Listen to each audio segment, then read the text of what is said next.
When did you come to Canada? I came end of March 1949.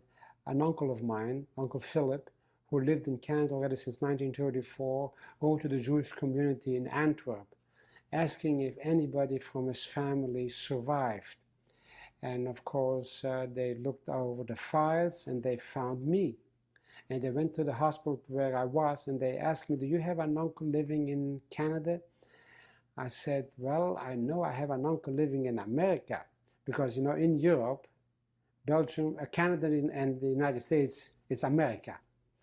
And I said, I have somebody living in America. Well, they said, an uncle of yours is looking for you. I said, yes, I think I have one living in America. He says, well, he wrote to us and we'll write to him and let him know that you survived.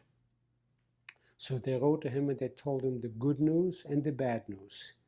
The bad news, of course, is that his brother, my father, did not come back, and my mother and my two sisters did not come back, but your nephew made it.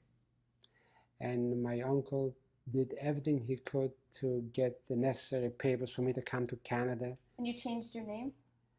Yes, the name, yes, my uncle's name was Shentow, and he found out that only blood relatives are allowed into the country.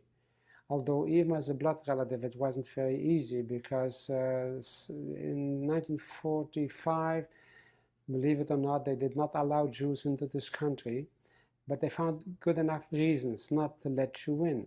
They would never say because you're a Jew.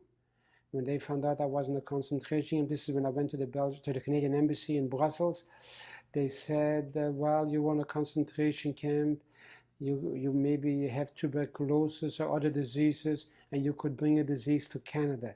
We could not allow you to come to Canada.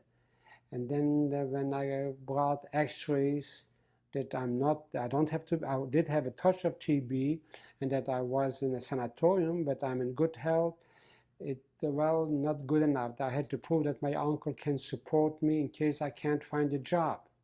My uncle, who was not very well off financially, went to the Jewish community in Toronto, and at that time, the member of parliament for Spadina was David Kroll, who helped him increase the amount of money to prove to the government that there is enough money that in case I can't find work, that the government will never be responsible for looking after me.